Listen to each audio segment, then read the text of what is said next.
ভারতবর্ষের যশস্বী প্রধানমন্ত্রী নরেন্দ্র দামোদর দাস মোদীজি বিকেল 4টের সময় অবতরণ করছে।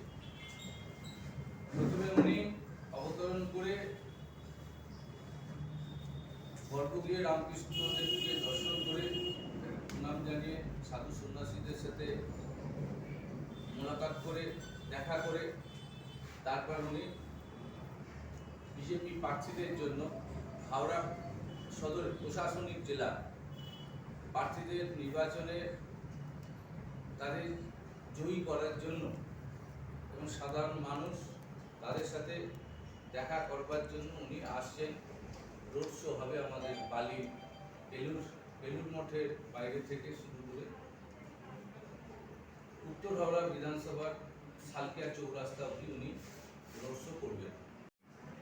হাওড়া প্রশাসনিক জেলার সমস্ত মানুষকে আমরা আহ্বান করছি, ভারতীয় জনতা পার্টির কর্মীরা, তাদের পরিবারের সদস্যরা তারা উপস্থিত থাকবেন এবং সাধারণ মানুষকেও আমরা আহ্বান করব, তাদের বাড়িতে গিয়ে আমরা নিমন্ত্রণ করব, জানাবো নরেন্দ্র মোদীজি আসছেন, আপনারা আসুন।